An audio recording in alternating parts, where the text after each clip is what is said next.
Olá, quinto ano, tudo bem? O assunto da aula de História de hoje é a vinda da família real portuguesa para o Brasil. Você já parou para pensar? Já escutou alguma coisa?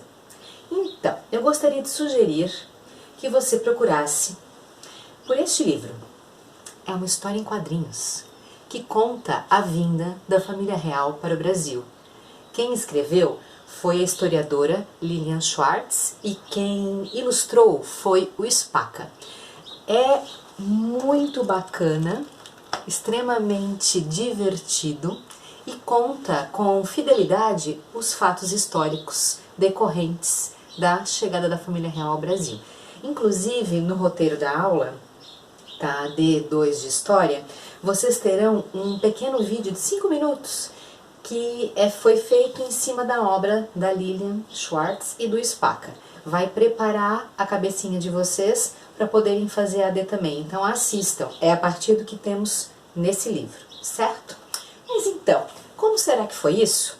Imaginem-se lá em 1807, Portugal já era uma cidade extremamente bem desenvolvida. Era uma metrópole para aquela época.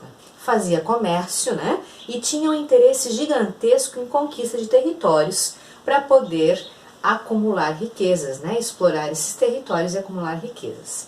Eles tinham uma escola de navegação chamada Escola de Sagres, que ensinava então os homens, né, a serem navegadores, a serem construtores de barcos. Só que naquela época, gente, não era só Portugal que explorava o mundo através dos mares. Eles tinham um vizinho coladinho neles que também era extremamente competitivo e também queria explorar territórios, que era a Espanha, certo? Além desses dois países, nós tínhamos a Terra da Rainha, a Inglaterra, que tinha interesses muito peculiares em relação à conquista de territórios. Tanto o Brasil, por ser colônia de Portugal na época, e Portugal tinham relações com a Inglaterra, né? Havia aí vários acordos, né? A Inglaterra comprava a matéria-prima de Portugal, que consequentemente era produzida no Brasil, e fabricava coisas e vendia estas coisas, ou seja, o produto manufaturado, novamente para Portugal e para o Brasil. Então eram relações comerciais muito importantes para a época, certo? Mas havia um outro país, também da Europa, a França, que não tinha assim esse poderio comercial todo, mas tinha algo diferente dos outros. Um exército muito forte, muito bem preparado, com um general muito ardiloso, estratégico e que dificilmente perdia uma batalha. Le Général Napoléon Bonaparte, ele mesmo. Ele era o responsável por angariar, né, por conquistar territórios para a França. O exército dele era extremamente bem preparado. Eis que está Dom João, lá em 1807, em seu palácio, e recebe a notícia, né, recebe um comunicado do Napoleão, pedindo que ele faça parte de um acordo chamado Bloqueio Continental. O que era isso?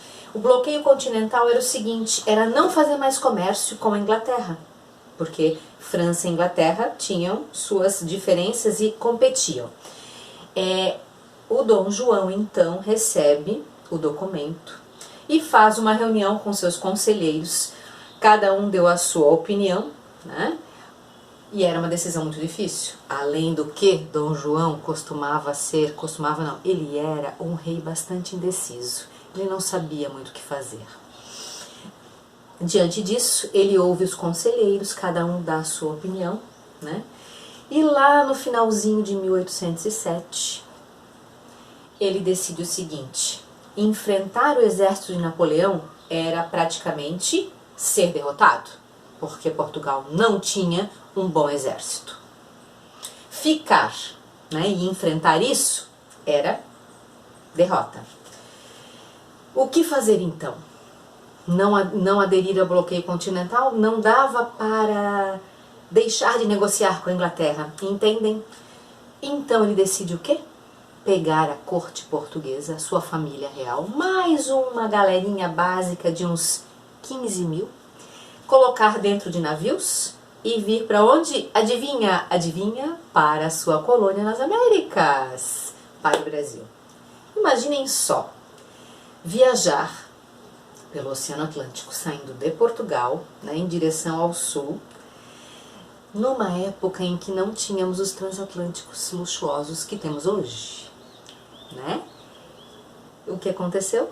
A viagem demorou um pouco mais do que se esperava, faltou água, faltou comida, faltaram suprimentos, né?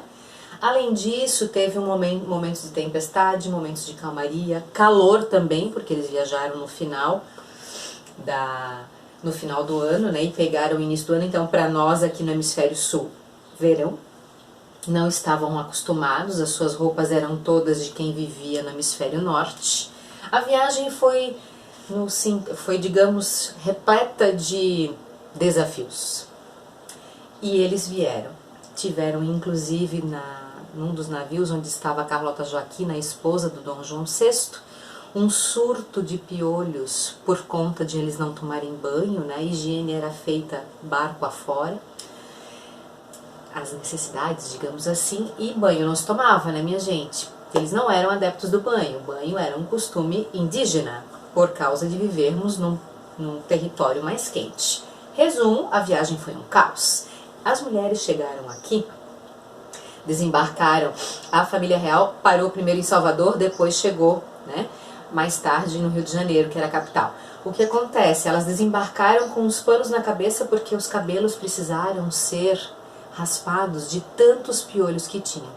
E as mulheres do Brasil, olhando as da corte, imediatamente fizeram o quê? Quiseram copiar o costume, saíram todas as ruas de turbantes na cabeça, achando que aquilo era a última moda em Portugal. Mal sabiam elas que era por causa dos piolhos, não é mesmo?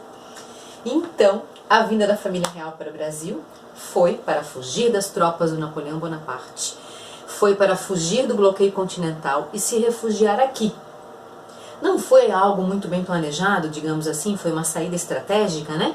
E a família real se instalou aqui em 1808. E graças a este evento que aconteceu aí de uma maneira inusitada, nós tivemos benefícios muito interessantes. Dom João era um líder, ao mesmo tempo que muito indeciso, muito culto. Então, o Jardim Botânico do Rio de Janeiro, a Biblioteca Nacional, o Banco do Brasil, aí é assunto para outra videoaula, todas essas grandes conquistas foram feitas e trazidas por conta do Dom João e da instalação da família real no Brasil. Teve um episódio muito interessante, que é a Missão Artística Francesa, em que ele contrata, né, um pintor que a prof já falou nas nossas aulas, Jean-Baptiste Debré. O Debré era um pesquisador, ele veio para pintar inicialmente, a convite do Dom João, ele veio para pintar os retratos da família real. Lembrem-se que naquela época não havia fotos nem celular, então a pintura era a maneira de registros, ok? Mas o Debré, com o espírito de pesquisa, gostou tanto do Brasil que acabou ficando por vários anos aqui. E tudo que nós sabemos a respeito do Brasil colônia, da escravidão, dos hábitos das pessoas, nós devemos ao trabalho dele. Além dele fazer as pinturas, ele escreveu 2 volumes de observações que ele ia fazendo do cotidiano, né, que traduzindo para o português seria Viagem Pitoresca e Histórica ao Brasil.